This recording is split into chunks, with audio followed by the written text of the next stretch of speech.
Hallelujah. Amen. Praise the Lord. Thank you very much. கர்த்தர் இந்த நாளிலும் ஒரு புதிய மாதத்துக்குள்ளாக புதிய ஆசீர்வாதத்தோடு கூட மன மகிழ்ச்சியோடு கூட அப்படியே சமூகத்தில் நம்மை கொண்டு வந்து சேர்த்திருக்கிறார். சகல துதிகளையும் ஸ்தோத்திரங்களையும் அவர் ஒருவருக்கே நாம் செலுத்துவோமாக. கர்த்தர் நல்லவர், அவர் கிருபை என்றும் உள்ளது. அவர் கிருபை என்றும் உள்ளது. கர்த்தர் நல்லவராகவே இருக்கிறார்.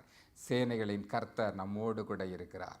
அவர் ராஜாதி ராஜாவாக நம்மோடு கூட இருக்கிறவராக இருக்கிறார். இந்த புதிய மாதத்திலும் இந்த மார்ச் மந்தையும் கர்த்தர் நிச்சயமாகவே ஆசீர்வதிப்பார். நான் உங்கள் ஒவ்வொருவருக்காகவும் ஜெபித்து கொண்டிருக்கிறேன். இந்த மாதத்திலும் விசேஷித்த ஆசீர்வாதங்களினாலே நன்மையினாலே உங்கள் ஒவ்வொருவரையும் நிச்சயமாகவே அவர் ஆசீர்வதிப்பார். கர்த்தர் இந்த நாட்களிலே கொடுத்த நல்ல தயவுக்காக, ஹெல்த்துக்காக, ஸ்ட்ரென்த்துக்காக, ஆப்பர்ச்சுனிட்டிக்காக, டைமுக்காக கர்த்தருக்கே சகல துதிகளையும் ஸ்தோத்திரங்களையும் ஏறெடுப்போமாக. அல்லேலூயா.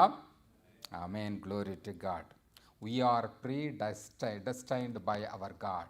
நாம் தேவனால் முன் குறிக்கப்பட்ட பிள்ளைகளாய் காணப்படுகிறோம். நாம் இந்த உலகத்திலே பிறப்பதற்கு முன்பதாகவே அவர் முன் குறித்து வைத்திருக்கிறார். இந்த நாளை குறித்து முன் குறித்து வைத்திருக்கிறார். இந்த நாளிலே நாம் எப்படி வேதத்தை ஆராய வேண்டும், கற்றுக்கொள்ள வேண்டும் என்பதை அவர் முன் குறித்து வைத்திருக்கிறார். சகல திட்டங்களையும் அவர் நேர்த்தியாக அவர் நமக்காக வைத்திருக்கிறார். இதை குறித்து இந்த நாளிலே ஒரு சில காரியங்களை நான் உங்களோடு கூட ஷேர் பண்ண விரும்புகிறேன். என்னோடு கூட திருப்பிக் கொள்ளுங்கள். எபேசியருக்கு எழுதின நிருபம் 1வது அதிகாரம் 4வது வசனத்திலிருந்து நான் உங்களுக்காக நான் வாசிக்கிறேன். எபேசியர் 1வது அதிகாரம் 4வது வசனம் முதல். The book of Ephesians chapter 1 verses beginning from 4. தமக்கு முன்பாக நம்மில் பரிசுத்தம் உள்ளவர்களும் குற்றமில்லாதவர்களுமாயிருப்பதற்கு குற்றமில்லாதிருப்பதற்கு அவர் உலக தோற்றத்திற்கு முன்னே கிறிஸ்துவுக்குள் தம்மை தெரிந்து கொள்ளப்பட்டபடியே பிரியமானவருக்குள் தாம் நமக்கு தந்தருளின தம்முடைய கிருபையின் மகிமைக்கு புகழ்ச்சியாக தம்முடைய தயவுள்ள சித்தத்தின்படியே நம்மை இயேசு கிறிஸ்து மூலமாய் தமக்கு சுவிகார புத்திரராகும்படி அவர் முன் குறித்திருக்கிறார். இயேசு கிறிஸ்துவை குறித்து அப்போஸ்தலனாகிய பவுல் இந்த அதிகாரத்தில் ரொம்ப டெப்த்தாக டீப்பாக பல காரியங்களை அவர் நமக்கு கற்றுக் கொடுக்கிறவராயிருக்கிறார். அவர் அன்பிலே பரிசுத்தமுள்ளவராயிருக்கிறார். யார்? இயேசுவானவர். அவர் அன்பிலே பரிசுத்தமுள்ளவரும் குற்றம் இல்லாதவரும் அவர் உலக தோற்றத்திற்கு முன்னே கிறிஸ்துவுக்குள் நம்மை தெரிந்து கொள்ளப்பட்டபடியே. பிதாவானவர் இயேசு கிறிஸ்துவுக்குள்ளாக ஆதி முதற்கொண்டு அவர் நம்மை தெரிந்து கொண்டிருக்கிறார். அவர் பரிசுத்தமுள்ளவராயிருக்கிறார். அவர் குற்றமற்றவராயிருக்கிறார். அவர் நம்மை தெரிந்து கொண்டிருக்கிறார். நெக்ஸ்ட் வேர்ஸில் வாசிக்கும்போது, நமக்கு தந்தருளின தம்முடைய கிருபையின் மகிமைக்கு புகழ்ச்சியாக தம்முடைய தயவுள்ள சித்தத்தின்படியே நம்மை இயேசு கிறிஸ்துவுக்கு முன்பாக சுவிகார புத்திரராகும்படி, தட் மீன்ஸ் அடாப்டட் சில்ட்ரன், நாம் அவருக்கு முன்பாக சுவிகார புத்திரராகும்படி அவர் முன் குறித்திருக்கிறார். ஏற்கனவே உங்கள் யாவரையும் அவர் அடாப்ட் பண்ணியிருக்கிறார், முன் குறித்திருக்கிறார். சுவிகார புத்திரராக அவர் நம்மை முன் குறித்திருக்கிறார். பிதாவாகிய தேவன் வானங்களையும் பூமியையும் சிருஷ்டித்தார். வேத வசனம் சொல்கிறது, ஆதியிலே வார்த்தை இருந்தது, அந்த வார்த்தை தேவனோடு கூட இருந்தது, அவரே தேவனாக காணப்பட்டார். ஆதியிலே காணப்பட்ட இந்த குமாரனாகிய இயேசு கிறிஸ்து வானத்திலே பரலோகத்திலே அவர் பரிசுத்தமுள்ளவராய் காணப்படுகிறார். பிதாவோடு கூட காணப்பட்டவராகிய நமது இரட்சகர் இயேசு கிறிஸ்துவானவர், இயேசு கிறிஸ்துவோடு கூட காணப்பட்டார். வார்த்தையாக காணப்பட்ட இயேசுவானவர் இந்த உலகத்திலே மனிதர்களை சிருஷ்டிக்கும் போது மனுஷர்களை தேவன் அவருடைய பிள்ளைகளாகவே சிருஷ்டித்தார், அவருடைய குமாரர்களாகவே சிருஷ்டித்தார். எப்படி பிதாவாகிய தேவனுக்கு அவர் ஒரே குமாரனாய் காணப்பட்டாரோ, அதுபோல மனுஷர்களாகிய நம்மையும் அவருடைய பிள்ளைகளாக, அவருடைய குடும்பமாக, அவருடைய ஜனங்களாக அவர் சிருஷ்டித்தார். வேத வசனம் சொல்கிறது, யோவான் 3:16 தேவன் அவர் வசனம் சொல்லும்போது, தேவனாகிய கர்த்தர் பிதாவாகிய தேவனை நமக்காக அவர் கொடுத்தார். பிதாவாகிய தேவன் நமக்காக அவர் கொடுக்கப்பட்டார். லூக்கா எழுதின சுவிசேஷம் 3:6 வாசிக்கும் போது, பூமியிலே ஏதேன் தோட்டத்திலே தேவனாகிய கர்த்தர் ஆதாமை கொண்டு வந்தார். ஆதாமை அவர் எப்படி கொண்டு வந்தார்? லூக்கா எழுதின சுவிசேஷம் 3 கடைசி வசனத்திலே வாசிக்கும் போது, தேவனாகிய கர்த்தர் சொல்லுகிறார், த சன் ஆஃப் ஏடம், அவன் தேவனால் உருவாக்கப்பட்டவனாயிருந்தான். ஆதாம் தேவனால் உண்டானவன், தேவனால் உண்டாக்கப்பட்டவன். அவன் மனுஷ சித்தத்தினாலே ஜனிப்பிக்கப்பட்டவன் அல்ல, தேவனால் உண்டாவனவன். எப்படி மனுஷகுமாரனாகி இயேசு கிறிஸ்து பரலோகத்திலே தேவனோடு கூட காணப்பட்டாரோ, அந்த வார்த்தை தேவனோடு கூட இருந்ததோ, அதுபோல ஆதாமும் இந்த உலகத்திலே தேவனால் உண்டாக்கப்பட்டவனாய் காணப்பட்டான். அவரால் சிருஷ்டிக்கப்பட்டவன், அவரால் உருவாக்கப்பட்டவன். ஆதாம் தேவனால் உண்டாக்கப்பட்டவன். உலகத்தின் சித்தத்தினாலோ, வாம்ச சித்தத்தினாலோ, மனுஷிகத்தினாலோ இந்த ஆதாம் உருவாக்கப்படவில்லை. இந்த உலகத்தில் எல்லாரும் மனுஷ சித்தத்தினாலே உலகத்திலே நாம் சிருஷ்டிக்கப்பட்டவர்களாய் காணப்படுகிறோம். ஆனால் இந்த ஆதாமோ தேவனால் உருவாக்கப்பட்டவனாய் காணப்படுகிறான். ஆனால் ஆதாம் பாவம் செய்கிறான். ஆதாமின் பாவத்தை நிமித்தமாக சந்ததி சந்ததியாக, தலைமுறை தலைமுறையாக பாவம் இந்த உலகத்திலே நிறைந்து காணப்பட்டது. இந்த பாவத்தை மீட்கும் பொருட்டாக, பாவத்திலிருந்து மனிதர்களை மீட்கும் பொருட்டாக தேவனாகிய கர்த்தர் தம்முடைய ஒரே பேரான குமாரனாகிய இயேசு கிறிஸ்துவை இவ்வுலகத்திலே அனுப்பினார். அவர் இந்த உலகத்திலே நமக்காக இந்த உலகத்திலே வந்தார். நம்மை மீட்கும் பொருளாக, நமக்கு ஒரு விடுதலை தரும்படியாக, நமக்கு ஒரு நித்திய ஜீவனை உண்டாக்கும்படியாக இயேசு கிறிஸ்து இந்த உலகத்திலே நமக்காக இந்த உலகத்திலே வந்தார். அவர் நமக்காக ஜீவனை கொடுத்தார். நம்முடைய மீறுதலின் நிமித்தமாக, நம்முடைய குற்றங்களின் நிமித்தமாக, நம்முடைய பாவங்களை மன்னிக்கும்படியாக இயேசு கிறிஸ்து இந்த உலகத்திலே வந்தார். இன்றைக்கு நாம் லெந்து நாட்களிலே காணப்படுகிறோம். Today is the first Sunday of the Lent Sunday. இந்த லெந்து நாட்களிலே நாம் அறிந்து கொள்ளுகிற படிக்கிறது அதிகமான காரியம். ஓல்ட் டெஸ்ட்மெண்ட்டில் 52வது அதிகாரம், 53வது அதிகாரம், இந்த அதிகாரங்கள் எல்லாம் கற்றுக்கொண்டு வருகிறோம். 53வது அதிகாரத்தில் 10வது வசனம் சொல்கிறது, ஏசாயா தீர்க்கதரிசியின் புஸ்தகம் 53ஆம் அதிகாரம் 10ஆம் வசனம் சொல்கிறது, கர்த்தரோ அவருடைய குமாரனாகிய இயேசு கிறிஸ்துவை நொறுக்க சித்தமானார். அவருடைய ஆத்துமா தன்னை குற்ற நிவாரண பலியாக ஒப்பு கொடுக்கும்போது அவர் தமது சந்ததியை கண்டு நித்திய நீடித்த நாளாயிருப்பார். கர்த்தருக்கு சித்தமானது அவர் கையினால் வாய்க்கும். பாருங்கள், இந்த வசனத்தை பாருங்கள். அவருடைய ஆத்துமா அவரை பாடுகளுக்கு உட்படுத்தினார். அவருடைய ஆத்துமா தன்னை குற்ற நிவாரண பலியாக ஒப்பு கொடுத்தார். இயேசு கிறிஸ்து சிலுவையிலே தொங்கினார் என்றால் நமக்காக, நம்முடைய மீறுதலுக்காக அவர் குற்ற நிவாரண பலியாக ஒப்பு கொடுக்கப்பட்டார். த ட்ரெஸ்பாசஸ் ஆஃபரிங், நமக்காக ஒரு குற்ற நிவாரண பலியாக கல்வாரியிலே அவர் தொங்கினார். 2 குற்றவாளிகளுக்கு நடுவே அவர் பெரிய குற்றவாளியாக நம்முடைய குற்றங்களை, நம்முடைய மீறுதல்களை, நம்முடைய ட்ரெஸ்பாசஸை அவர் சுமந்து கொண்டு கல்வாரி சிலுவையிலே அவர் தொங்கிக் கொண்டிருக்கிறார். குற்ற நிவாரண பலியாக அவர் அந்த கல்வாரி சிலுவையிலே காணப்பட்டார். நம்முடைய அக்கிரமங்கள், நம்முடைய மீறுதலை மன்னிக்கும்படியாக உலகத்திலே நியாய பிரமாணங்கள் கொடுக்கப்பட்டது. பழைய ஏற்பாட்டிலே பிரமாணங்கள் கொடுக்கப்பட்டது, பலிகள் கொடுக்கப்பட்டது. நியாய பிரமாணத்தை மீறும்போது, பாவத்துக்குட்படுத்தும் போது நாம் மன்னிக்கப்படும்படியாக நமக்காக நிவாரண பலிகள் ஒப்பு கொடுக்கப்பட்டது. பழைய ஏற்பாட்டில் நாம் வாசிக்கும் போது இந்த யூதர்கள், இஸ்ரவேலர்கள் செய்து வருகிறதான 5 மிக முக்கியமான பலிகளை குறித்து லேவியராகமத்திலே பார்க்கலாம். லேவியராகமம் 1ஆம் அதிகாரம், 2ஆம் அதிகாரம், 3ஆம் அதிகாரம், 4ஆம் 5ஆம் அதிகாரங்களை பார்க்கும்போது அங்கே பல பலிகளை குறித்து சொல்லப்பட்டிருக்கிறது.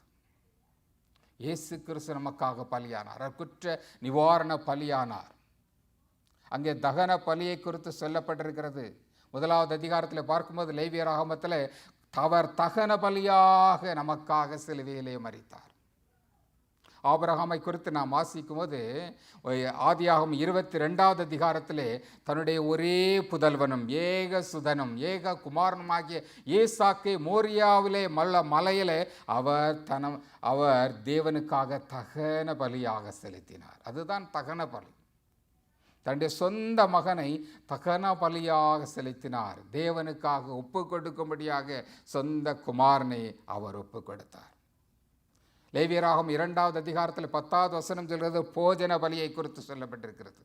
போஜன பலியை குறித்து சொல்லப்பட்டிருக்கிறது. 3ஆம் அதிகாரத்தில் வாசிக்கும் போது சமாதான பலியை குறித்து சொல்லப்பட்டிருக்கிறது. பாவ நிவாரண பலியை குறித்து சொல்லப்பட்டிருக்கிறது. 5வது பலியாக நமக்கு குற்ற நிவாரண பலி கொடுக்கப்பட்டது. இயேசு கிறிஸ்து குற்ற நிவாரண பலியாக சிலுவையிலே மரித்தார். ஏசாயா 53ஆம் அதிகாரம் 10ஆம் வசனம் இதைத்தான் சொல்கிறது. அவர் தம்முடைய ஆத்துமத்தின் வியாகுலங்களை ஒப்பு கொடுத்து குற்ற நிவாரண பலியாக நமக்காக ஒப்பு கொடுத்தார். குற்ற நிவாரண பலியாக ஒப்பு கொடுத்தார். 5 மிக முக்கியமான பலிகளை நாம் அறிந்து கொள்ள வேண்டும். தகன பலி, போஜன பலி, சமாதான பலி, பாவ நிவாரண பலி, குற்ற நிவாரண பலி.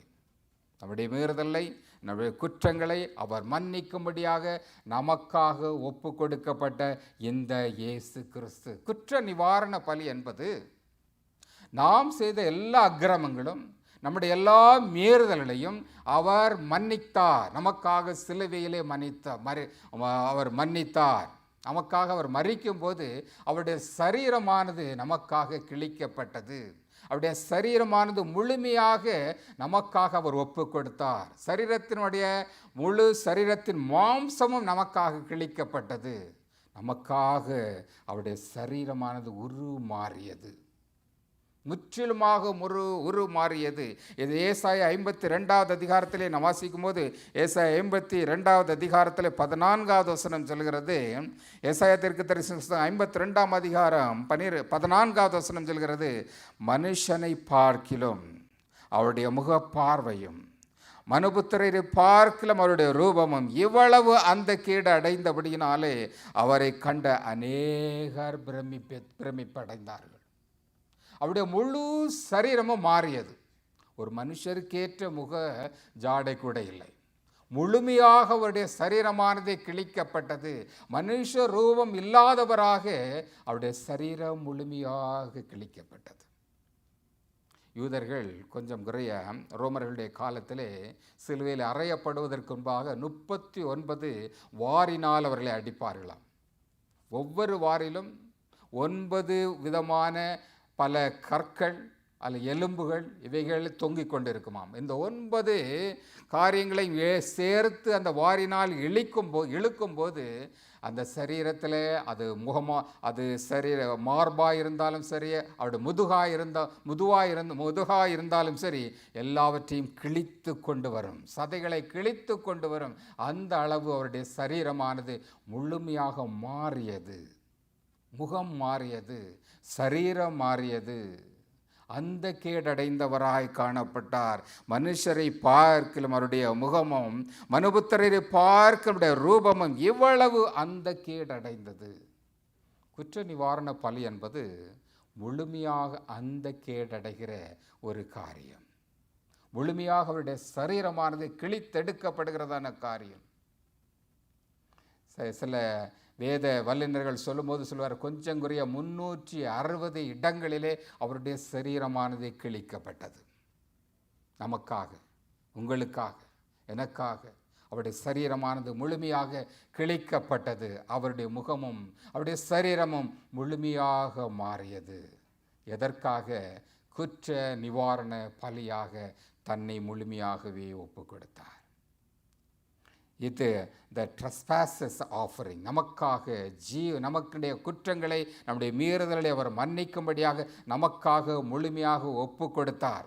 ஒப்பு கொடுத்தது மாத்திரமல்ல, அந்த குற்ற நிவாரண பலி நிமித்தமாக வேத வசனம் சொல்கிறது. அதே 10வது வசனத்தில் 53ஆம் அதிகாரம் 10வது வசனத்தில் வாசிக்கும் போது, அவருடைய ஆத்துமா தன்னை குற்ற நிவாரண பலியாக ஒப்பு கொடுக்கும் போது அவர் தமது சந்ததியை கண்டு, தன்னுடைய சந்ததியை குறித்து, ஃபியூச்சர் ஜெனரேஷனை குறித்து நீடித்த நாளாயிருப்பார். ஒரே ஒரு முறை அவர் நமக்காக குற்ற நிவாரண பலியாக சிலுவையிலே ஒப்பு கொடுத்தார். அது ஜெனரேஷனாக, சந்ததியாக நம்முடைய மீறுதலை மன்னிக்கிறதா இருக்கிறது. இயேசு கிறிஸ்துவின் இரத்தம் இன்றைக்கு நம்முடைய பாவங்களை மன்னிக்கிறதா இருக்கிறது. நம்முடைய குற்றங்களை அது மன்னிக்கிறதா இருக்கிறது. எந்த குற்றம் செய்திருந்தாலும் சரி, நம்முடைய குற்றங்களை அவர் மன்னிப்பதற்கு வல்லமை உள்ளவராக இருக்கிறார். அந்த குற்ற நிவாரண பலியாக இயேசு கிறிஸ்து சிலுவையிலே நமக்காக தொங்கினார். எதற்காக? சந்ததிகளை ஆசீர்வதிக்கும்படியாக. அவர் நம்மை அவருடைய பிள்ளைகளாக மாற்றி அவருடைய சந்ததிகளாக, சந்ததியாக ஆசீர்வதிக்கும்படியாக அவர் நமக்காக சிலுவையிலே மரித்தார். இன்றைக்கு 2026 வருடங்கள் ஆகிவிட்டது. இயேசு கிறிஸ்து சிலுவையிலே மரித்த பின்பும் 2026 வருடங்களும் காணப்பட்ட எல்லா ஜெனரேஷனையும், எல்லா சந்ததிகளையும் அவருடைய இரத்தத்தினாலே நமக்கு குற்ற நிவாரண பலியாக அவர் நமக்காக ஒப்பு கொடுத்திருந்தார். அவருடைய பாவங்களை மன்னிக்கிறவராய் இருக்கிறார். இன்றைக்கும் அவரிடத்திலே வரும்போது அவர் உங்கள் பாவங்களை, உங்கள் குற்றங்களை மன்னிக்கிறவராய் இருக்கிறார். பிசாசு உங்களிடத்திலே போராடும் போது, உங்களிடத்தில் எதிர்த்து வரும்போது சொல்லலாம், இயேசு கிறிஸ்து என் குற்றங்களை கல்வாரி சிலுவையிலே மன்னித்து விட்டார். அவருடைய இரத்தத்தினாலே மீட்பு உண்டாக்கப்பட்டிருக்கிறது. அவருடைய இரத்தத்தினாலே நான் ஜெயத்தை பெற்றிருக்கிறேன். இனிமேல் என்னிடத்திலே பாவம் இல்லை, இனிமேல் இடத்துல குற்றம் இல்லை, இனிமேல் என்னிடத்தில் மீறுதல் இல்லை. கவர் என்னுடைய பாவங்களை மன்னித்தார்.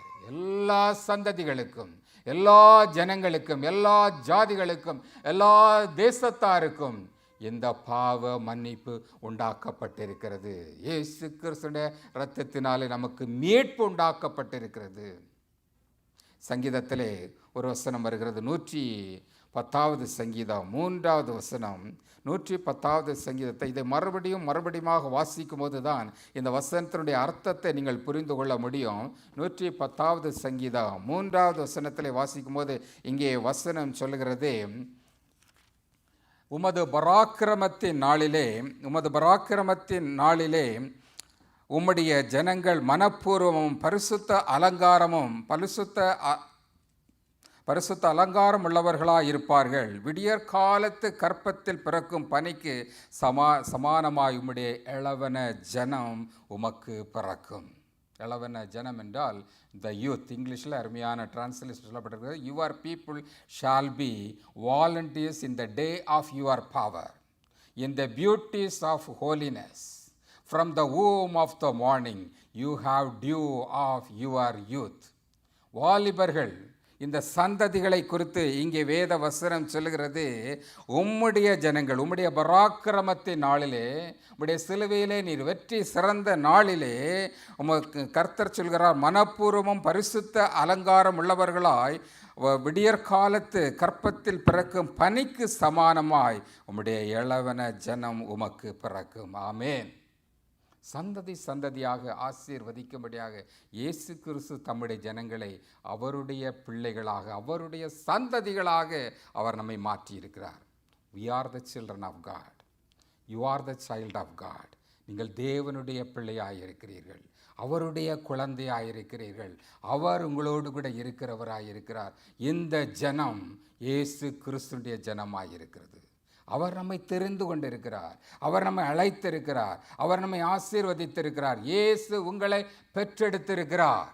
நாம் அவருடைய பிள்ளைகளாய் காணப்படுகிறோம். இயேசுவோ நம்முடைய தகப்பனாய் இருக்கிறார். உங்களை மீட்கும் பொருட்டாக, உங்களை ஏற்றுக்கொள்ளும்படியாக அவர் நமக்கு ஒரு தகப்பனாக இந்த உலகத்திலே இரட்சகராக இயேசு கிறிஸ்து இந்த உலகத்திலே வெளிப்பட்டார்.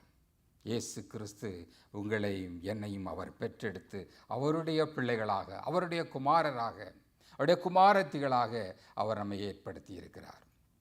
இயேசுனுடைய பிள்ளைகளாய் காணப்படுகிற நம்மை இந்த எபேசியரிலே அப்போஸ்தலனாகிய பவுல் எழுதும்போது சொல்லுகிறார். எபேசியர் 6வது அதிகாரத்தில் 1ஆம் அதிகாரம் 6வது வசனத்தில் சொல்லும்போது, நாம் பிதாவினால் பெருத்தெடுக்கப்பட்டவர்களாக, பிதாவினுடைய அடாப்டட் சைல்டாக நாம் காணப்படுகிறவர்களாய் பிதாவினுடைய பிள்ளைகளாய் காணப்படுகிறோம். இயேசு நம்முடைய தகப்பனாய் இருக்கிறார். நம்முடைய பிதாவோ பரலோகத்தின் தேவனே நம்மை ஏற்றுக்கொண்டு புத்திர சிவிகாரராக நம்மை ஏற்றுக்கொண்டிருக்கிறார். We are the adopted children of our heavenly Father. தேவனுக்கு முன்பாக நாம் ஏற்றுக்கொள்ளப்பட்ட, தத்தெடுக்கப்பட்டு அவருடைய பிள்ளைகளாக காணப்படுகிறோம். அவருடைய குமாரர்களாக நாம் காணப்படுகிறவர்களாய் காணப்படுகிறோம். இதை தெளிவாக நாம் விளங்கி கொள்ள வேண்டுமானால் பழைய ஏற்பாட்டிலிருந்து ஒரு எக்ஸாம்பிளை நான் உங்களோடு கூட சொல்ல விரும்புகிறேன். எப்படி பிதாவுக்கும் குமாரனுக்கும் நாம் பிள்ளைகளாய் காணப்படுகிறோம், எப்படி புத்திர சிவிகாரத்தின் பிள்ளைகளாய் காணப்படுகிறோம், எப்படி இயேசு கிறிஸ்து நம்முடைய தகப்பனாய் காணப்படுகிறார் என்பதை குறித்து ஒரு அருமையான திருஷ்டாந்தம், ஒரு எக்ஸாம்பிள் வேதத்தில் சொல்லப்பட்டிருக்கிறது. என்னோடு கூட திருப்பிக் கொள்ளுங்கள். ஆதியாகமம் 48வது அதிகாரம். ஆதியாகமம் 48வது அதிகாரத்தில் யாக்கோபை குறித்து நாம் பார்க்கிறோம். யாக்கோபு பல வருடங்களுக்கு பிற்பாடு மறுபடியுமாக யோசேப்பை பார்க்கும்படியாக எகிப்து தேசத்துக்கு நேராக வருகிறார். யோசேப்பு முந்தி கொண்டு வரப்படுகிறார். யோசேப்பு அவன் நற்கனிகளை கொடுக்கிற திராட்சை செடியாக தேவனாகிய கர்த்தர் முதலாவது எகிப்து தேசத்திலே கொண்டு வருகிறார். யோசேப்பினுடைய சந்ததி இந்த இடத்திலே பெருகிறது. யோசேப்புக்கு 2 குமாரர்கள் காணப்பட்டார்கள். மனாசே, எப்ராயிம் என்கிறதான 2 குமாரர்கள் யோசேப்புக்கு காணப்பட்டார்கள். யோசேப்பு தன்னுடைய எல்லா பிள்ளைகளையும் அவன் ஆசீர்வதிக்கிறான். அவருடைய ஃபியூச்சர் லைஃபுக்காக, அவர்களுடைய சந்ததிகளுக்காக யாக்கோபு தன்னுடைய பிள்ளைகள் எல்லாரையும் அழைத்து அவன் ஆசீர்வதிக்கிறான். இந்த இடத்தில் தான் கோத்திர பிதாக்கள் உருவாக்கப்படுகிறார்கள். கோத்திர பிதாக்களை உருவாக்கும்படியாக யாக்கோபு ஒருவர் பின்புறவராக அவர் ஆசீர்வதிக்கிறார். யோசேப்பின் பிள்ளைகளை அவன் அழைத்து ஆசீர்வதிக்கிற வேளையில் 48ஆம் அதிகாரம் 5வது வசனத்தில் வாசிக்கும் போது, யாக்கோபு, நான் உன்னிடத்தில் எகிப்துக்கு வரும் முன்னே உன்னை எகிப்து தேசத்தில் பிறந்த உன் 2 குமாரர்களும் என்னுடைய குமாரர்கள். உன்னுடைய பிள்ளைகள் என்னுடைய பிள்ளைகள் என்று யாக்கோபு சொல்கிறார். யோசேப்பினுடைய பிள்ளைகளை குறித்து சொல்கிறார், உன்னுடைய பிள்ளைகள் என்னுடைய பிள்ளைகள். ரூபன் சிமியோன் என்பவர்களைப் போல எப்ராயும் மனாசேயும் என்னுடையவர்களாய் இருக்கிறார்கள். தன்னுடைய பேர பிள்ளைகளை, கிராண்ட் சில்ட்ரனை குறித்து யாக்கோபு சொல்லுகிற காரியம், இவர்களும் என்னுடைய பிள்ளைகள், இவர்கள் என்னுடைய பிள்ளைகளாய் இருக்கிறார்கள் என்று அவர்களை அழைத்து அவர்களை ஆசீர்வதிக்கும்படியாக வருகிறார். யோசேப்பு தன்னுடைய 2 குமாரரையும் யாக்கோபுக்கு முன்பாக கொண்டு வருகிறான். தன்னுடைய தகப்பன் ஆசீர்வதிக்கப்படும்படியாக கொண்டு வருகிறான். இந்த எப்ராயிமும் மனாசேயும் தேவனுடைய அந்த கோத்திர பிதாக்கள், இஸ்ரவேல் கோத்திரத்தின் பிதாக்களாக, பிள்ளைகளாக மாற்றப்படுகிறார்கள். இதே அதிகாரத்தில், இதே சாப்டரில் 14வது வசனத்தில் வாசிக்கும்போது, அப்பொழுது இஸ்ரவேல் யாக்கோபு மனம் அறிய முழுமையான ஒரு சித்தத்தோடு கூட அவன் பேசுகிறான். தன் வலது கையை நீட்டி இளையவனாகிய எப்ராயிம் மேலே அவன் கைகளை வைக்கிறான். எப்ராயிம் என இளையவனை அவன் ஆசீர்வதிக்கும்படியாக அவன் தன்னுடைய கையை நீட்டி எப்ராயிம் மேலாக வைக்கிறான். 2வதாக மனாசே மூத்தவனாய் இருந்தும் தன் இடது கையை மனாசேயுடைய தலையின் மேல் வைத்து அவனை ஆசீர்வதிக்கிறார். மனாசேயும் எப்ராயிமையும் கோத்திர பிதாக்களாக இந்த இடத்துல இஸ்ரவேல் உருவாக்குகிறான். யாக்கோபு தன்னுடைய பேரன்களை தன்னுடைய பிள்ளைகளாக அவன் அடாப்ட் பண்ணி கொள்கிறான். இவர்கள் உன்னுடைய பிள்ளைகள் தான், ஆனால் இன்று முதற்கொண்டு என்னுடைய பிள்ளைகளாக மாற்றுகிறேன் என்று சொல்கிறார். இப்பொழுது பிதாவாகிய தேவனாகிய கர்த்தர் எபேசியர் 1ஆம் அதிகாரம் 6வது வசனத்திலே வாசிக்கும் போது, தமக்கு சுதந்திர புத்திரராக, சுவிகார புத்திரராக நம்மை அவருடைய சித்தத்தின்படி நம்மை ஏற்றுக்கொள்கிறார். இயேசு கிறிஸ்துனுடைய பிள்ளைகளாக நாம் மாற்றப்பட்டிருக்கிறோம். ஏசப்பாவுடைய பிள்ளைகளாக காணப்படுகிற நம்மை பிதாவினுடைய புத்திர சிவிகாரர்களாக, we are the adopted children of our heavenly Father, பிதாவினுடைய பிள்ளைகளாக அடாப்ட் பண்ணும்படியாக அவர் நம்மை ஆசீர்வதிக்கிறார். யாக்கோபு யோசேப்பினுடைய பிள்ளைகளை ஒரு அடாப்டட் பண்ணுகிறான். ஒரு புத்திர சுவிகாரத்தின் பிள்ளைகளாக எப்ராமியும் மனாசியும் அவன் ஏற்றுக்கொள்கிறான். மனமறிய அவர்களை ஆசீர்வதிக்கிறான். தனது வலது கையை எப்ராமியின் மேலே வைத்து அவனை ஆசீர்வதிக்கிறவராயிருக்கிறார். பின்னும் யோசேப்பு என்ன சொல்கிறான்? 15வது வசனத்திலே, அவன் யோசேப்பை ஆசீர்வதித்து, தன் பிதாக்களின் ஆபிரகாமும் ஈசாக்கும் வழிபட்டு வணங்கிய தேவனும், நான் பிறந்த நாள் முதற்கொண்டு இந்நாள் வரைக்கும் என்னை ஆதரித்து வந்த தேவனும், எல்லா தீமைக்கும் நீங்களாக்கி என்னை மீட்ட தூதனுமானவர் இந்த பிள்ளைகளை ஆசீர்வதிப்பாராக. எப்ராமியை ஆசீர்வதிக்கிறார். அவனை கோத்திர பிதாக்களின் தலைவனாக மாற்றுகிறார். அவனை சுவிகார புத்திரராக எப்ராயிமும் மனாசையும் சுவிகார புத்திரராக ஏற்றுக்கொள்கிறான். 2 கோத்திரங்களை அவன் ஏற்படுத்துகிறான். இன்றைக்கும் தேவனாகிய கர்த்தர் உங்களையும் அவருடைய புத்திர சுவிகாரத்தின் பிள்ளைகளாக அவர் ஏற்றுக்கொள்கிறார். இஸ்ரவேல் தேசத்தில் பழைய ஏற்பாட்டு காலத்தில் கைகளை வைத்து ஆசீர்வதிக்கும் போது அவர்கள் அந்த ஆசீர்வாதத்தை சுதந்திரித்துக் கொள்கிறார்கள். பிள்ளைகளை கைகளை வைத்து ஆசீர்வதிக்கிறார்கள். தேவனுக்கு முன்பாக ராஜாக்களாக மாற்றுவதற்கு முன்பாக கைகளை வைத்து ஆசீர்வதிக்கிறார்கள். அபிஷேகத்தின் தைலத்தை வைத்து ஆசீர்வதிக்கிறார்கள். மோசே யோசுவாவை ஆசீர்வதிக்கும் போது யோசுவாவை அழைத்து யோசுவாவுடைய தலையின் மேல் வைத்து அவனுடைய சக்சஸராக மாற்றுவதற்கு யோசுவாவை அவன் ஆசீர்வதிக்கிறான். உபாகமம் புஸ்தகம் 34ஆம் அதிகாரம் 9வது வசனத்திலே வாசிக்கும் போது, டியூட்ரானமி சாப்டர் 34 verse 9 வாசிக்கும் போது, கர்த்தர் அங்கே மோசேயானவன் யோசுவாவை தலையின் மேல் கைகளை வைத்து ஆசீர்வதிக்கிறார். எனக்கு பின் இந்த ஜெனரேஷனை, இந்த இஸ்ரவேல் ஜனங்களை நீ அழைத்து கொள்வாயாக. மோசே நூனின் குமாரனாகிய யோசுவாவின் மேல் தன் கைகளை வைத்தபடியினாலே அவன் ஞானத்தின் ஆவியினால் நிறையப்பட்டான். இஸ்ரவேல் புத்திரர் அவனுக்கு கீழ்ப்படிந்து கர்த்தர் மோசேக்கு கட்டளைப்பட்டபடியே செய்தார்கள். யோசுவாவோடு கூட தேவனாகிய கர்த்தர் பேசினார். நான் மோசையோடு கூட இருந்தது போல உன்னோடு கூட இருப்பேன், பயப்படாதே, கலங்காதே, திகையாதே, நான் உன்னோடு கூட இருப்பேன் என்று யோசுவாவோடு கூட சொல்லுகிறார். கைகளை வைத்து ஆசீர்வதிக்கிற வேளையில் யோசுவா அபிஷேகத்தை பெற்றுக்கொண்டான். ஞானத்தின் ஆவியினால் நிறையப்பட்டவனாய் காணப்பட்டான். ஒரு லீடர்ஷிப்பினுடைய கெப்பாசிட்டியை இந்த யோசுவா பெற்றுக்கொண்டான். கைகளை வைத்து ஆசீர்வதிக்கும் போது கர்த்தர் ஆவியை கட்டளையிடுகிறவராயிருக்கிறார். பரிசுத்த ஆவியை, ஞானத்தின் ஆவியை கட்டளையிடுகிறவராயிருக்கிறார். எசேக்கியேல் தீர்க்கதரிசி ஒரு பெரிய தரிசனத்தை காண்கிறான். எசேக்கியேல் 37வது அதிகாரம் 1வது வசனத்திலே வாசிக்கும் போது, அவன் கைகள் மேல் கைகளை வைத்த போது எசேக்கியேல் ஆவியினால் நிறைந்தான். தேவனுடைய ஆவியினால் நிறையப்பட்டவனாயிருந்தார். கர்த்தருடைய கை என்மேல் அமர்ந்தது. கர்த்தர் என்னை ஆவிக்குள்ளாக வெளியே கொண்டு போய் எலும்புகள் நிறைந்த ஒரு பள்ளத்தாக்கி நடுவே என்னை நிறுத்தினார். கர்த்தர் உங்கள் தலையின் மேல் கைகளை வைக்கும்போது நீங்கள் ஆசீர்வாதத்தை சுதந்திரத்தை கொள்கிறவர்களாயிருக்கிறீர்கள். ஏசாயா தீர்க்கதரிசி இதைத்தான் சொல்கிறார். பயப்படாதே, கலங்காதே, திகையாதே, நான் உன்னை என வலது கையை கரத்தினால் உன்னை தாங்கி உன்னை வழிநடத்துவேன் என்று சொல்கிறார். கர்த்தர் உங்களை கைகள் மேல் கைகளை வைக்கிற போது கர்த்தருடைய ஆவியினால் நீங்கள் நிறையப்படுவீர்கள். கர்த்தருடைய ஆவியானவர் உங்களை வழி நடத்துகிறதாய் காணப்படும். கரங்களை வைக்கும்போது இந்த ஞான ஆசீர்வாதங்களை, தேவனுடைய வல்லமையை நீங்கள் பெற்றுக்கொள்கிறவர்களாய் காணப்படுவீர்கள். கர்த்தருடைய கை இன்றைக்கும் உங்கள் மேல் அமரும்படியாக ஜெபிப்போம். கர்த்தர் பெரிய காரியங்களை செய்கிறவராயிருக்கிறார். நாம் அவருடைய புத்திர சுவிகாரத்தின் பிள்ளைகளாக நாம் மாற்றப்பட்டிருக்கிறோம். அப்போஸ்தலனாகிய பவுல் ரோமருக்கு எழுதும்போது இந்த புத்திர சுவிகாரத்தின் ஆவியை குறித்து எழுதும்போது ரோமர் 8வது அதிகாரத்திலே நாம் வாசிக்கும்போது, ரோமர் 8வது அதிகாரம் 15வது வசனத்திலிருந்து நாம் வாசிக்கும்போது, அந்தப்படி திரும்பவும் நீங்கள் பயப்படுகிறதற்கு அடிமைத்தனத்தின் ஆவியை பெறாமல் அப்பா பிதாவே என்று கூப்பிட பண்ணுகிற புத்திர சுவிகாரத்தின் ஆவியை நீங்கள் பெற்றுக்கொண்டீர்கள். நாம் தேவனுடைய கிறிஸ்துவனுடைய பிள்ளைகளாய் காணப்படுகிறோம். கிறிஸ்துவின் பிள்ளைகளாய் காணப்படுகிற நமக்கு அப்பா பிதாவே என்று கூப்பிட பண்ணுகிற ஒரு சிலாக்கியத்தை அவர் கொடுத்திருக்கிறார். இங்கே பிதாவானவர் நமக்கு சொல்லுகிற கற்றுக் கொடுக்கிற காரியம் என்ன? புத்திர சுவிகாரத்தின் ஆவியே நான் உங்களுக்கு தருகிறேன். நாம் தேவனுடைய பிள்ளைகளாய் இருக்கிறோம் என்று ஆவியானவர் தாமே நம்முடைய ஆவியோடு கூட அவர் சாட்சி கொடுக்கிறவராய் இருக்கிறார்.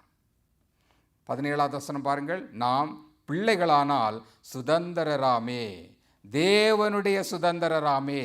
கிறிஸ்துவோடு கூட நாம் மகிமைப்படுக்கும்படிக்கு அவரோடு கூட பாடுபட்டால் அது நலமாய் காணப்படும். கிறிஸ்துவோடு கூட நாம் காணப்படுகிறோம். இயேசு கிறிஸ்துனுடைய பிள்ளைகளாய் காணப்படுகிறோம்.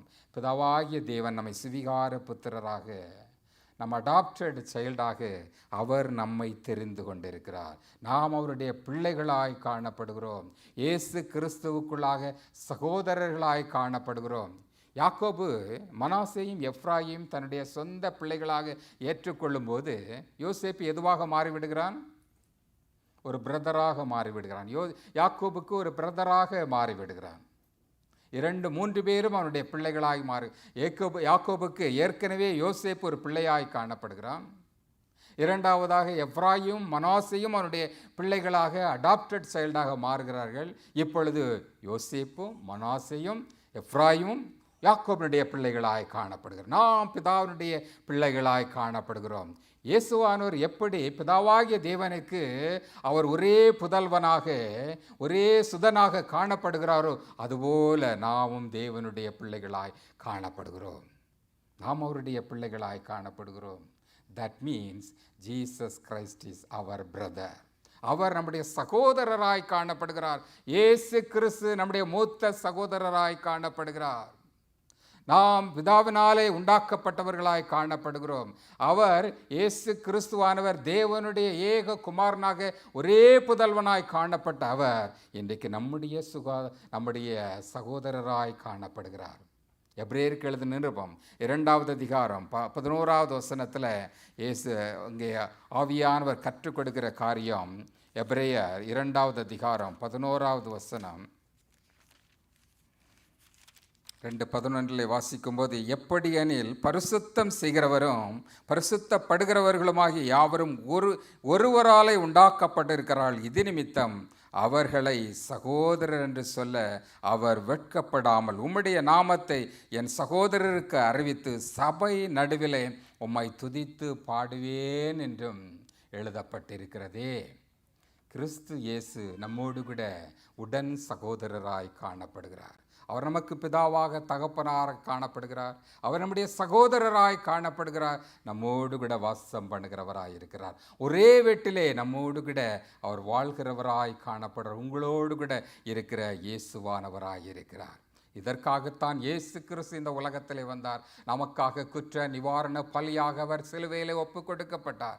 இன்றைக்கும் இயேசு கிறிஸ்துடைய இரத்தமானது உங்கள் பாவங்களை, உங்கள் குற்றங்களை, உங்கள் ட்ரெஸ்பாஸஸை அது மன்னிக்கிறதற்கு வல்லமை உள்ளவராய் இருக்கிறது. அவருடைய இரத்தத்தினாலே நமக்கு மீட்பு உண்டாக்கப்பட்டிருக்கிறது. அவருடைய இரத்தத்தை நாம் நினைவுறும் போது, அவருக்குள்ளாக வரும்போது கர்த்தர் உங்களுக்கு பாவ மன்னிப்பை, மீட்பை, இரட்சிப்பை அவர் தருகிறவராய் இருக்கிறார். அவர் நம்முடைய சகோதரராய் இருந்து, நம்மில் பெரியவராய் இருந்து, நாம் பிதாவாகிய தேவனுக்கு மகிமை செலுத்தும்படியாக நம்மை அவர் வழி நடத்த வல்லமை உள்ளவராய் இருக்கிறார். ஆமேன். நாம் கிறிஸ்து இயேசுவுக்குள்ளாக முன்குறிக்கப்பட்ட அவருடைய திட்டத்தின்படி முன்குறிக்கப்பட்டவர்களாய் காணப்படுகிறோம். அல்லேலூயா. கர்த்தர் உங்களை ஆசீர்வதிப்பாராக. Shall we stand? தேவ சமூகத்திலே நம்மை ஒப்பு கொடுப்போம். அல்லேலூயா.